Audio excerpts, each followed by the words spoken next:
আজকে আমরা আসছি বাগেরপুর মাজার ঘুরতে। এখানকার সবচেয়ে বড় বড় কচ্ছপ। আমি পানির ভিতর নামি, তোরা কলা রুটি নিয়ে আমি কলা খাই। আপনার ভিতরে তো মাজার আসলে দেখা যায় সব তারা উইশ করে এখানে সুতা গিট দিয়ে যায়। এটা হচ্ছে মাজারের ফ্রন্ট সাইড। বাবা যদি টাকা দেয় এর জন্যই তো আসছি। 1 মাস পরে দেবো বাবা টাকা। কুকুরও আসছে বাবার দরবারে। আমাদের মাজার ঘোরা শেষ। এটা রাসেল ভাইপার। ধার ভাড়া যখন কামড় দিব না, টাকা পয়সা অতি শীঘ্রই ধরা দিব। 1 মাস সময় লাগবে। বিয়ের ব্যাপারে কি বলছেন? Hello viewers, welcome back to my another video. আজকে আমরা আসছি বাগেরপুর মাজার ঘুরতে। আর এটা হচ্ছে আমার ফ্রেন্ড সার্কেল, রাসেল, হুসাইন। আর এটা হচ্ছে রাসেল ভাইপার, হুসেন ভাইপার, আর হচ্ছে আব্দুল্লাহ ভাইপার। আব্দুল্লাহ এটা এদিকে নিয়ে আয়।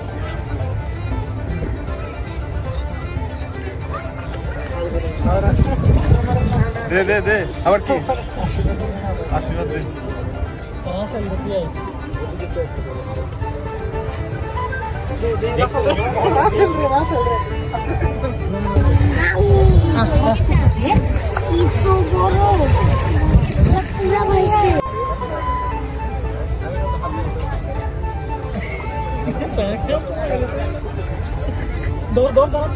হাত দিয়ে ধরেন না, আব্দুল ধরে ভাই না তো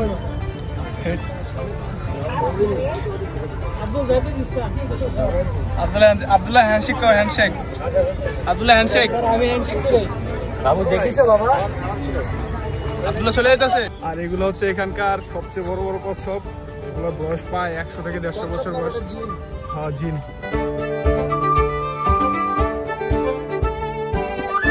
আব্দুল্লাহ একটা কচ্ছপ রাখ, একটা কচ্ছপ ধরে নিয়ে আস।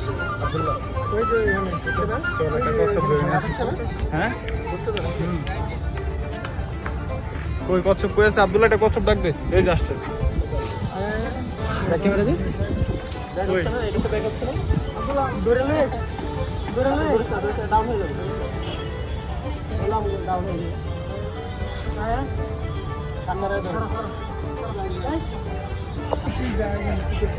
রাসেল, তুই কচ্ছপের কস্টিউম পরে এখানে থাক। কলা টলা কেক টেক মিষ্টি খাইতে পারবি। অনেক কিছু খাইতে মন চায়। আমি পানির ভিতর নামি, তোরা কলা রুটি নিয়ে আমি কলা খাই। তারপরে কলা রুটি বন সবাই সব কিছু দিলাম।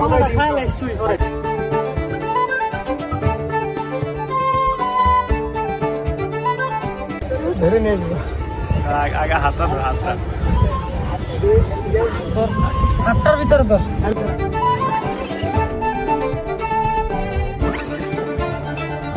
দোস্ত, একটু এখানে আসো, তোমার সাথে আমাদের একটু মিটিং হবে।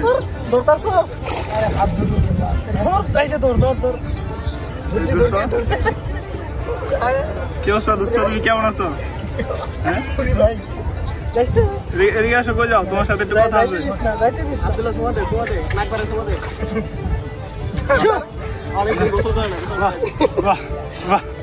আরে তোদের নিয়ে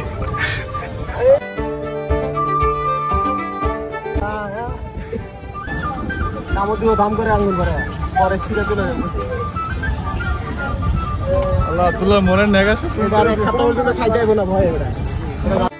এটা হচ্ছে মাজারের নিচের অংশ এবং তার পাশে হচ্ছে পুকুরটিতে আছে বিশাল দিঘি কাসিমগুলো। আর উপরে হচ্ছে মাজারের যে মূল অংশটি, সেটি হচ্ছে উপরের দিকে। একটু সামনে আগালে উপরের দিকে হচ্ছে মাজারের মূল অংশটি। এখন আমরা যাব মাজার দেখতে। মাজারের উপরের সাইডটা কেমন সেটা দেখতে। এখানকার উপরে হচ্ছে বিশাল বড় একটা গাছ আছে। আর ওই গাছের ভিতরে সবাই লাল রকমের সুতা বাঁধে, যাদের মনের উইশ আছে, উইশ পুরা করার জন্য ওইখানে নিয়ত করার পর ওইখানে সুতা বেঁধে দেয়। আর ওই পাশে আছে হচ্ছে মাজারের যে বাইতুল ইসলামী কবরস্থানটা। আর এখানে হচ্ছে আমরা জুতা রেখে যাবো। আর জুতা পাহারা দিবে এই যে আমাদের হুসাইন। এটা হচ্ছে মাজারটা হচ্ছে ভূমি থেকে অনেকটা উপরে। এখানে সিঁড়ি বেয়ে উঠতে হয়। 10, 11, 12, 13, 14।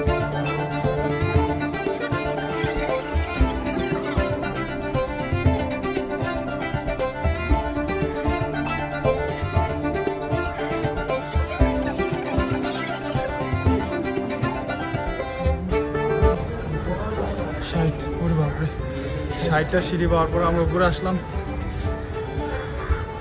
এটা হচ্ছে উপরের দৃশ্য।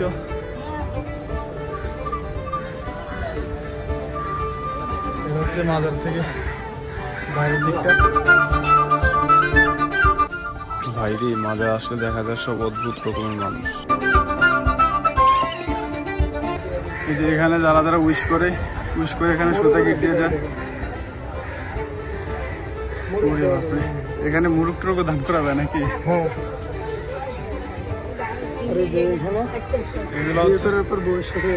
সম্পর্ক ভালো থাকার জন্য, হ্যাঁ এগুলো হচ্ছে বিয়ে করার পর সম্পর্ক ভালো থাকার জন্য এগুলা গিফট দেয়।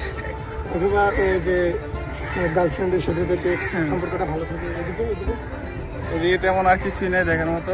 একটা ফুল বাগান আছে হাতের ডান দিকে, আর বাবা বসে আছে, সামনে সব বাবা বসে আছে, সিদ্ধি বাবা। সিদ্ধি বাবাটা দেখা যায়। চল এদিকে আর কিছুই নাই, চল এগুলো আর কিছুই না। এটা হচ্ছে মাজারের পিছনের অংশ। হিন্দু মানুষ এখানে শুধু মুসলমান না, মুসলমানের পাশাপাশি হিন্দুরাও আসে মাজারে। এটা হচ্ছে মাজারের ভিতরের অংশ।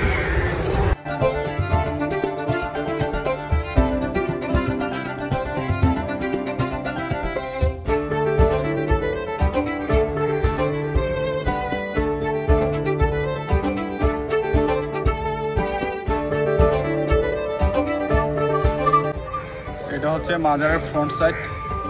সিঁড়িতে ওঠার পরে এই অংশটি সবার আগে পড়ে আমাদের সামনে।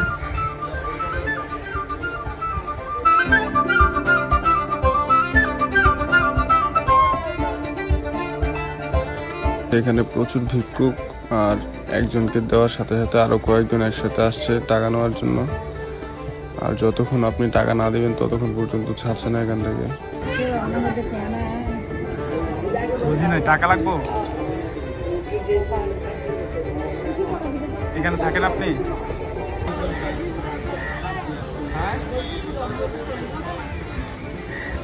চলবো না চললে আপনি আমার দিয়েন, আমি এনেই থাকি। বাইরে ভাই একটু পুরা নোট দিচ্ছি দেখে বলতে চলবো কিনা। আসলে বাজির বুস্তামি মাজারটা আসলে যতটা বড় পরিসরে আমরা শুনছি যে বাজির বুস্তামি মাজার এতটা বড় পরিসরে না, ছোট একটা পরিসরেই একটু পাহাড়ের উপরেই মাজারের স্থাপন করা হয়েছে। আর এখানে ছেলে মেয়ে পুরুষ মহিলা সবাই আসে মাজারে দেখার জন্য। কেউ দেখার জন্য আসে, কেউ দোয়া নিতে আসে, বাবার দোয়া নিতে আসে। আর আমরা অবশ্যই এখানে ঘোরার জন্য আসছি, আমরা কোনো দোয়া নিতে আসি নাই, আমরা আসছি মূলত কচ্ছপ দেখার জন্য আসছে। বাবা যদি নিজের থেকে দোয়া করে তাহলে তো কোনো কথাই নেই।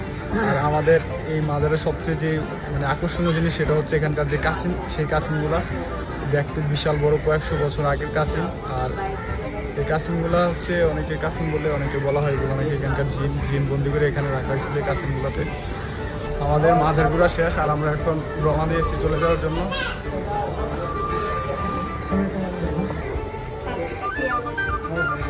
টাকা নাই? হ্যাঁ, কি খাবার? টাকা আছে তোমার কাছে আব্দুল্লাহ? টাকা তো নাই আমার কাছে। আমিও তো টাকার জন্য, আমিও তো টাকা নেওয়ার জন্য বাবার কাছে আসছি। আমার তো কেউ টাকা টুকা দিল না এখন।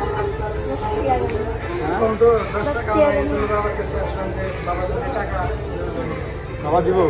কবে দিব? হ্যাঁ বাবা যদি দেয় নাহলে একটা ব্যবস্থা করে দিলে। বাবা কি আব্দুল্লাহ কথা বলছ না কেন? বাবার কাছে টাকার জন্য আসলাম, রাস্তায় সবাই শুধু টাকা নিতে আসছে। টাকা আসবে কখন তাহলে? বাবা কখন টাকা দিবে আগে বলো। বাবা দিবে না, বাবা তো এখানে আছে, বাবা সবাই সবকিছু দেয় না। কিন্তু বাবা, তুমি তো বাবার সাথেই থাকো সবসময়। বলো 1 মাস পরে দিবো বাবা টাকা? তুমি 1 মাস আগে থেকে টাকা চাইলেই তুমি 1 মাস পরে বাবার দরবারে শুধু মানুষ না, কুকুরও আসছে বাবার দরবারে। বাবার দরবারে কুকুর? কি ভাইরে ভাই, বাবার দরবারে কুকুরও আসছে। বাবার দরবারে শুধু মানুষ না, মুসলমান, হিন্দু, খ্রিস্টান, বৌদ্ধ, কুকুর, গরু, ছাগলও মনে হয় আসে। তবে ওগুলা জবাই হওয়ার জন্য, কুকুর তার জবাই হওয়ার জন্য আসে। মুরগি আসে, মোরগ আসে। মুরগি আসে, মোরগ আসে। আমাদের মাজার ঘোরা শেষ। এই যে আমাদের দুই সঙ্গী আমাদের জন্য নিচে অপেক্ষা করতেছিল। ওরা আমাদের অবশ্য জুতা পাহারা দিচ্ছে হুসাইন আর রাসেল। এটা রাসেল মানে রাসেল ভাইপার, বাংলাদেশের আতঙ্ক এখন বর্তমানে চলতেছে এখন ট্রেন্ডিং সবচেয়ে বিশদের ভাইপার, বিশদের সাপ হচ্ছে রাসেল ভাইপার। এখন আমাদের সাথে আছে, কোনো ভয় পাই না ওর সাথে না চললে। ঘাড় ভরা যখন কামড় দিব না তখন ভয়টা সব চলে যাবে। এখানে সবচেয়ে বেশি ভিড় হয় হচ্ছে শুক্রবার দিন, আর সবাই আসে মূলত এই কচ্ছপ দেখার জন্য। এই কচ্ছপ এক একটার বয়স 1 থেকে 150, 200, আরো বেশি, তাই না? আরো বেশি হতে পারে। আমরা কচ্ছপ দেখা শেষ। বাবার প্রচুর পরিমাণ বাবার দোয়া নিছি। বাবার শাগিন্দারা বলছে আমরা অতি শীঘ্রই বড়লোক হয়ে যাবো। বিশদ সাপ সব নিয়ে ঘুরলেও কোনো সমস্যা নাই, টাকা পয়সা অতি শীঘ্রই ধরা দিব। 1 মাস সময় লাগবে, 1 মাস সময় লাগবে বলছে। বাবা বলছে 1 মাস সময় লাগবে। তোমাদের বিয়ের ব্যাপারে কি বলছে? বিয়ের ব্যাপারেও কিছু বলে নাই, তবে যে একটা জায়গা দেখে আসছি ইনশাল্লাহ হয়ে যাবে। এখানে আসলে অবশ্যই রাসেল ভাইপার নিয়ে আসবেন। একটা কি লাল সুতা বাঁধা হয়েছে নাকি? লাল সুতা বাঁধা লাগে না এখানে। মনে করো তুমি যে মনের ন্যাক ইচ্ছা নিয়ে আসছো, তোমার উচিলা তো জানে, বাবা জানে, হয়ে যাবে, তুমি টেনশন করো না। আর কচ্ছপের যে কলা রুটি গুলো তোরা খাইছো সেটা বলবি না? এটা কচ্ছপের কস্টিউম তো তোর উপরে এখানে নামাই দেবো কয়েকদিন পরে। তুই কচ্ছপের কলা, ডিম, দুধ এগুলো খাইতে পারবি, সমস্যা নেই।